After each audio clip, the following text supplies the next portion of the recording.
घने जंगलों और ऊंचे पहाड़ों के बीच बसा एक छोटा सा गांव था सूर्यपुर। ये गांव साधारण था, लेकिन इसके पास एक रहस्य छुपा था। गांव के उत्तर दिशा में एक ऊंचा पहाड़ था, जिसके बीचों बीच एक गहरी काली गुफा थी। लोग उसे रहस्यमयी गुफा कहते थे।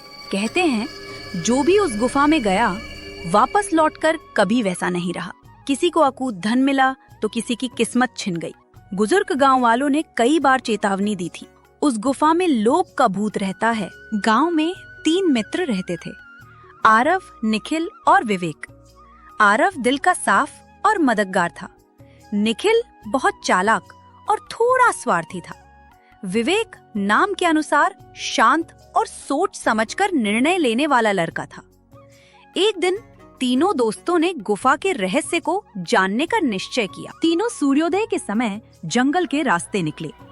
हवा में ठंडक थी, पक्षियों की चहचहाहट थी, लेकिन जैसे जैसे वे गुफा के पास पहुंचे, वातावरण बदलने लगा। चारों ओर सन्नाटा छा गया। पेड़ सूने दिखने लगे और अचानक ठंडी हवाएं चलने लगी।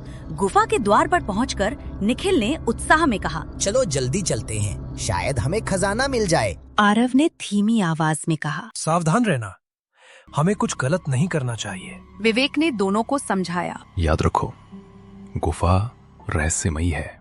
इसमें जो भी मिलेगा उसका उपयोग सोच समझ कर करना। तीनों हाथों में मशाल लेकर भीतर प्रवेश कर गए। अंदर जाते ही एक बड़ा हॉल आया, जिसकी दीवारें चमकदार आईनों से ढकी थीं। हर आईना उन्हें अलग अलग रूप में दिखा रहा था। आरव को उसमें गरीब बच्चों की मदद करता हुआ दिखा। विवेक को एक ज्ञानी साधु की तरह लोगों को ज्ञान बांटता हुआ दिखा, लेकिन निखिल को उसमें सोने चांदी से भरा राजमहल और वह स्वयं राजा बना हुआ नजर आया। निखिल की आंखें लालच से चमक उठी। देखो, आईना मुझे मेरा भविष्य दिखा रहा है। मैं राजा बनूंगा और सब कुछ मेरा होगा। आगे बढ़ते ही वे एक विशाल कक्ष में पहुंचे। चारों ओर सोने के सिक्के, हीरे, जवाहरात और बहुमूल्य रत्न बिखरे पड़े थे। ये सब देखकर मन डगमगा सकता है, पर हमें सिर्फ जरूरत जितना ही लेना चाहिए। सही कहा, ये परीक्षा है। लोभ से बचना ही असली जीत है। आखिरकार वे एक और दरवाजे पर पहुंचे। दरवाजे पर लिखा था, सच्चा वही है जो लोभ को त्यागे और सत्य के मार्ग पर चले, अन्यथा विनाश निश्चित है।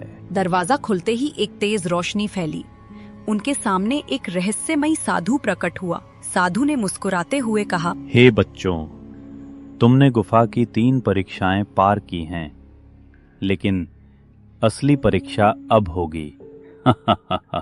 तुम्हारे थैले में इतना सोना क्यों है? ये मेरा अधिकार है। मैंने मेहनत करके यहाँ तक सफर किया है। ये खजाना मेरा है।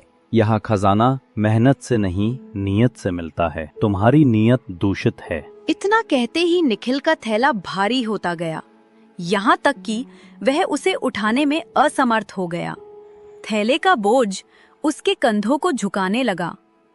आरव और विवेक ने साधु से कहा, हमने सिर्फ एक एक पत्थर लिया है, ताकि हमें ये याद रहे कि जीवन में लोभ नहीं बल्कि संतोष ही सबसे बड़ा धन है। साधु मुस्कुराया और उनके पत्थर चमकते ही ज्ञान रत्न बन गए।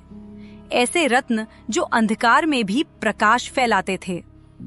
गुफा से बाहर निकलते ही गुफा कांपने लगी। साधु की आवाज गूंजी, लोभ से भरे लोग यहाँ टिक नहीं सकते। निखिल, ये तुम्हारा दंड है। मुझे माफ कर दो, मैं अपनी गलती समझ गया हूँ। अब मुझे खजाना नहीं चाहिए। साधु ने उसे एक अवसर दिया। यदि सच में तुम्हारे मन में पश्चाताप है, तो यह सोना मिट्टी में बदल जाएगा और तुम्हें मुक्ति मिलेगी। निखिल ने रोते हुए थैला नीचे फेंक दिया। देखते ही देखते सोना राख और मिट्टी में बदल गया। उसका बोझ हल्का हो गया। साधु ने आशीर्वाद दिया, याद रखो, असली धन सोना चांदी नहीं, बल्कि ज्ञान, सत्य और संतोष है। तीनों मित्र गुफा से बाहर निकले। सूरज की रोशनी उन पर पड़ रही थी।